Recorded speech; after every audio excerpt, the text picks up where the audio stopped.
It's wild how your life can completely fall apart in the span of a single afternoon. One moment, you're sipping coffee in your childhood kitchen, scrolling through job listings, and thinking maybe, just maybe, things are starting to come together. The next, you're standing on the front lawn with all your belongings in garbage bags, while your mother tells you not to come back.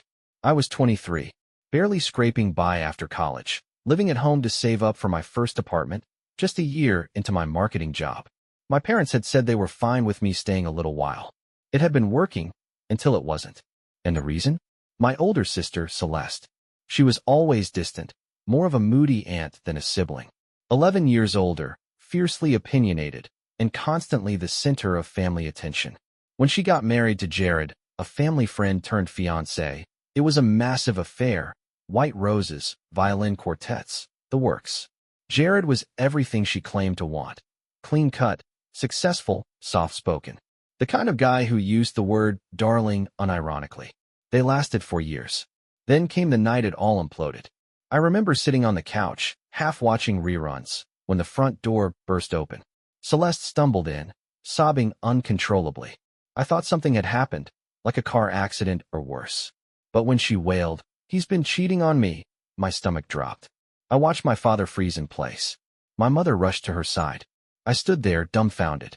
Then she turned, red-eyed, and pointed straight at me. "This is your fault, Evan." I blinked. "What? You introduced them," she screamed. "You brought her into our lives." I had no idea what she was talking about until she spat out a name. Sierra. Sierra was a gym buddy of mine. We'd met through a wellness group a few years back. She was vibrant, bubbly, always talking about her meal plans and macro counts. She'd been looking for a nutritionist, and since Jared was a licensed dietitian, I thought, why not connect them? Apparently, that had been a mistake of cataclysmic proportions. Celeste claimed Jared had been sleeping with Sierra for 6 months, that they'd been training together on the weekends, that I'd enabled the whole thing. I didn't believe it. Not for a second. I knew Jared. He wasn't the cheating type. Meticulous to a fault, never looked twice at another woman. And Sierra? She had a long-term boyfriend and a wedding on the horizon. The entire accusation felt unhinged. But no one cared what I thought. My parents rallied around Celeste instantly. My mother, who once scolded me for not texting back fast enough, was suddenly silent. My father, the man who taught me how to change a tire and balance a budget, couldn't even look me in the eye. The next morning, my dad knocked on my door with a heavy heart and a garbage bag. "I think it's best you leave for a while," he said. "Are you serious?" I asked, heart racing. "Dad, I didn't do anything." "It's not about what you did or didn't do. Your sister is hurting. So throw me out." He looked away. "You can come back once things calm down." They didn't calm down. That day I packed what I could. A duffel of clothes, my laptop, a box of books, and I left. No hug from Mom. No goodbyes. Just the quiet slap of the door shutting behind me. I sat on the curb for nearly an hour, trying not to break down. I hadn't even had time to process it yet. Eventually, I messaged a friend, Trevor. We'd been roommates in college. He let me crash on his couch that night. That couch turned into a week. Then 2. Then I started looking for my own place. I called my parents every day, left voicemails, texted, emailed. Nothing. Blocked. When I went to the house, my mom opened the door, phone in hand, and told me if I didn't leave, she'd call the police. I stood there stunned, wondering if this was some sort of performance. But she meant it. It didn't take long before I realized the truth. They had chosen Celeste. Not just over Jared. Over me. I was the disposable child. Growing up, Celeste had always been the star. She got the new car, the decorated bedroom, the loud birthday parties. I got hand-me-downs and leftover cake. But I never resented her, until that day. That day, something inside me cracked. I remember lying awake on Trevor's couch that night, staring at the ceiling. Everything had been taken from me in 24 hours. My home, my family, my dignity. And for what? A lie? I needed answers. And there was only one person left who might have them. Sierra. Sierra agreed to meet me at a downtown coffee shop, the kind of place with exposed brick walls and antique books on the shelves no one ever touches. I'd texted her after 3 days of agonizing internal debate, unsure if I was walking into the belly of betrayal or the last thread of sanity I had left. She arrived exactly on time, hair pulled back, dressed in casual sweats, looking more like someone who just finished meal prepping than the alleged femme fatale who destroyed a marriage. I didn't know how to start the conversation. I think I stared at her for a full 10 seconds before blurting, "My family thinks you and Jared had an affair." She blinked. "I know. You do. My fiancé told me. Jared's blocked me on everything." Celeste texted me a Bible verse and then a paragraph about burning in hell. That sounded accurate. Sierra leaned forward, voice steady. "Evan, I swear on everything. I never slept with Jared. I never touched him. We met maybe 4 or 5 times. All at his office. All about diet planning." I believed her. I don't know how to explain it. Maybe it was the look in her eyes, or the lack of defensiveness in her tone. She wasn't groveling, just stating facts. She even pulled out her phone and showed me pictures from her engagement party, texts with Jared, short, professional, time-stamped months apart. One of them literally read, "Hey, try adding oats to your protein shake if you're not getting enough carbs. Cheers, Jared." That was it. Sierra looked exhausted, emotionally, like she'd had to explain this too many times already. "I didn't even know your sister thought something was going on. I figured she got paranoid. But then Jared ghosted me too. I tried to reach him. He blocked me. Then I got this weird message from Celeste saying I needed to confess or she'd go public. I thought she was bluffing." I nodded slowly. She wasn't. "She kicked me out of the house." Sierra's jaw dropped. "What? You didn't even do anything?" "Oh no, I did something," I muttered, bitterness creeping in. "I introduced you to Jared. We sat in silence for a while, our cups cooling between us. Then she said something that made my blood go cold. You know, Evan. Jared always talked about Celeste like she was a ticking bomb. I thought it was just venting. But looking back, I think he was scared of her. I didn't say anything, but that felt right. Celeste had always been dramatic, volatile. She had this uncanny ability to twist reality into whatever suited her. When we were kids, she once convinced our parents that I'd broken her ceramic unicorn collection, when in truth, she'd shattered it during a tantrum. I was grounded for 2 weeks. She got a replacement set the next day. That was her power. Conviction. She could lie straight into your face and make you doubt your own memories. But this time, she destroyed more than a trinket. She demolished an entire life. That night, I lay in Trevor's guest room. He'd upgraded me from the couch and stared at the ceiling again. It was a routine now. A daily ritual of trying to connect dots I didn't know existed. What did Celeste gain from all this? Why lie about the affair? Unless the affair didn't matter. Maybe it was never about Jared cheating. Maybe it was about punishment. I remembered her exact words the day she came home sobbing. "You brought her into our lives. You introduced them." What if it wasn't just grief? What if it was resentment? A slow, bitter grudge, building from the moment I stepped back into our parents' home after college. A reminder that I was there. That she had left the nest and come back broken, while I was just starting out. Maybe my presence was a threat to her fragile ego. The worst part? My parents had chosen her side without hesitation. No trial. No conversation. No curiosity. I was the sacrificial lamb. The next few weeks were hell. I stopped calling. Stopped hoping. I poured everything into work, volunteering for double shifts, picking up freelance gigs just to stay distracted. Trevor was kind enough to split rent with me until I could afford a tiny studio in a not-so-great part of the city. It was cramped, noisy, and smelled like damp laundry half the time, but it was mine. I built my new life in silence. I didn't talk about my family. I didn't mention Celeste. I buried it all under ambition and long hours. Years passed. Then one morning, everything changed again. I'd just gotten engaged to the woman of my dreams, Lila. We'd posted a cute photo together at the top of a hillside trail, her showing off the ring, me grinning like an idiot.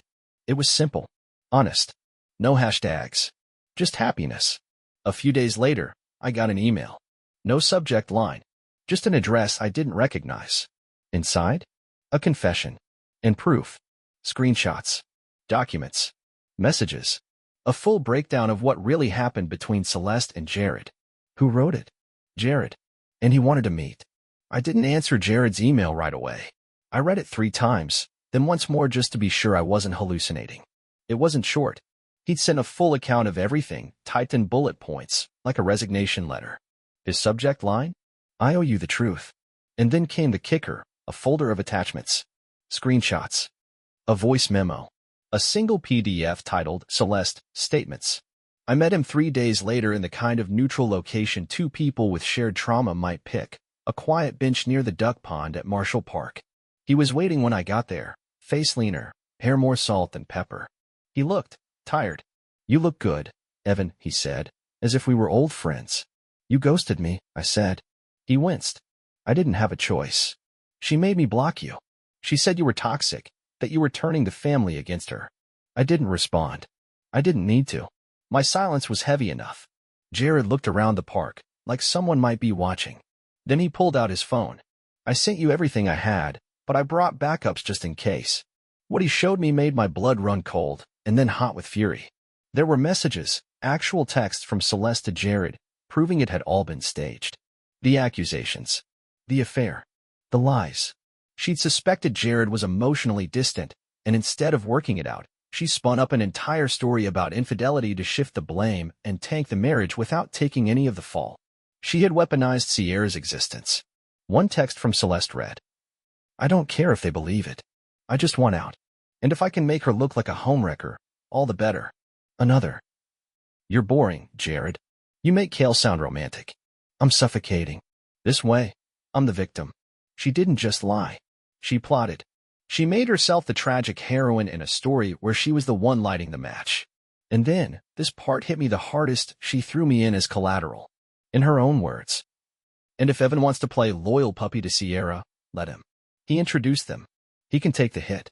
That'll teach him not to bring his stupid friends into my marriage." I felt nauseous. That wasn't just betrayal. That was surgical malice. "I didn't know she'd go that far," Jared said, quietly. "I swear. When she told me to block you, I thought you'd already taken her side. When I found out what she did, I just didn't have the stomach to fix it. You let me get kicked out of my home." "I know," he said. "And I've hated myself for it every day since." He wasn't crying, but the regret in his voice was like a ghost sitting between us. So I asked, "Why now?" He looked up, brow furrowed. "Because I saw your engagement post. And I realized, you built a life. A good one. You deserve the truth before she tries to take anything else from you." And that's when the idea formed. Not revenge. Not at first. Just balance. Truth. But then I remembered the voicemail Celeste had left me 5 years ago, drunken, bitter, slurred. "You'll never make it without them. You're nothing on your own, Evan. You'll die in some rental while I'm raising a real family." I remembered how my mother threatened to call the cops on me like I was a criminal. How she and my father never asked once, not once, if I was okay. And something snapped. Truth wasn't enough. I wanted justice. But I wanted it my way. Quiet. Controlled. Total. The first step was getting a lawyer, not to sue, but to cover myself. Then came the digital reconstruction. I made backups of everything Jared gave me. Uploaded it to cloud drives. Hard copies. Even had a flash drive hidden in a book in case anyone got ideas. Next, I created a burner Facebook profile. Blank avatar. Nondescript name. Just enough to start slipping into mutual groups my family followed. Alumni pages. Church community circles. Celeste's favorite, Empowered Women of Elm County board. And then, I sent the first message to a woman named Tina, who ran the local women's outreach Celeste volunteered at. It said, "Are you sure you want someone like this as your speaker for Domestic Empowerment Night?" Attached was a screenshot of Celeste's message calling Jared a waste of masculine space and emotionally limp as a wet sponge. Then, to the pastor of the family church. "Just a reminder, this is how your worship team's lead vocalist treats her brother." A screenshot followed. Her calling me a stray dog sniffing around successful people's lives. It wasn't even about shaming her. It was about letting the truth breathe. I never used my name. Never needed to. Within 2 weeks, I started hearing things from cousins. "Hey, man, is everything okay? There's stuff going around about Celeste." I played dumb. We haven't talked in years. And then came the invitation. A family barbecue. Hosted by our parents. My first invite in 6 years. I almost laughed. But instead, I RSVP'd. I'll be there. Because it was time. The backyard looked exactly the same. Same weathered patio furniture. Same citronella candles. Same overcooked burgers smoking on the grill while my dad wore his Kiss the Cook apron like it was a badge of honor. You'd never guess this was the house I was exiled from. The same place where I once stood sobbing with a duffel bag at my feet, watching my family's backs turn. Now, 6 years later, I walked back in like a guest. And I brought gifts. Lila was with me, hand in mine. Her presence made me stronger. She knew everything. Every detail. Every email. Every screenshot. I didn't have to ask her to come. She insisted. I want to see them realize what they lost, she told me. As soon as we walked through the gate, heads turned. Conversations paused like someone had hit mute. My mother was the first to approach. She opened her arms, smiled too wide. Evan. Oh, honey, it's been so long. I stepped back. She froze.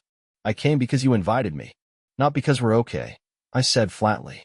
Let's not pretend we're something we're not. Lila gave her a tight smile and walked ahead of me, finding a seat near the garden. Celeste wasn't far. She stood near the drinks table, pouring herself iced tea with one hand and scrolling on her phone with the other. She didn't look up. Not at first. But then she saw me. Her mouth twitched. That smug half-smile she wore like armor. Well, look who finally got over himself. I didn't answer. Not with words. I simply pulled the flash drive from my pocket and set it on the table beside her tea. She stared at it. What's this? Everything, I said. Jared's messages. Her texts. Her voice note laughing about pinning the divorce on Sierra. The PDF where she literally outlined her plan to get a clean break while painting Jared as the cheater and me as the enabler. I had printed copies too, just in case. She picked up the flash drive with 2 fingers like it was contaminated. You're bluffing. I'm not. She looked around, noticing the eyes. Our cousin Olivia, who had already started whispering with her husband. Uncle Jim. Even my dad, standing stiff by the grill, watching us like a cornered animal. I stepped closer. I know everything, Celeste. And now, everyone else can too. It's already been shared. Your little fiction? It's burned. She didn't speak. So I did. For years, you told everyone I was the reason your marriage ended. You painted Sierra like a homewrecker and Jared like a liar. And they believed you. You made them believe you. You had me thrown out of this house, our house, because you couldn't stand to be wrong. The silence around us was deafening. Turns out you weren't the victim. You were the arsonist. She hissed. You're ruining everything. I laughed. No, Celeste. You did that all by yourself. And then, calmly, I turned to face the rest of the family. You all wanted to know why I disappeared. Why I never called. Why I missed birthdays and holidays and acted like you were dead to me. I gestured toward her. There's your answer. I didn't scream. I didn't cry. I just let it hang there, like fog after a storm.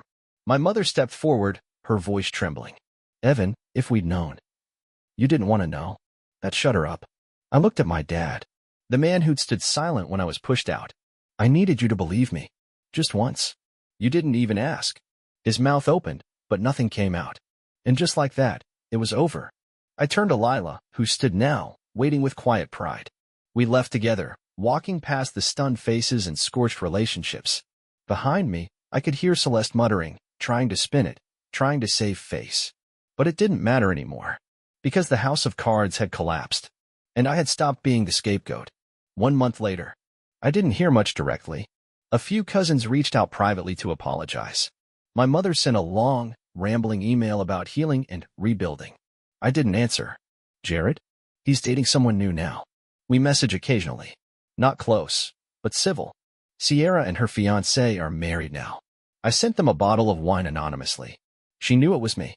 As for Celeste, she was asked to step down from 2 community boards after concerns were raised about her conduct. Her reputation took a hit, especially when Jared quietly filed a slander claim, with my file as evidence. I didn't need to lift a finger. I'd already lit the match. I wasn't trying to destroy her, but I wasn't going to let her keep destroying me either. Final thoughts. I used to think family was unconditional, but the truth is loyalty should never be blind. Sometimes, the most powerful thing you can do is walk away with the truth in your pocket and come back only when you're ready to burn the lie down. And me? I'm not just ready. I'm free.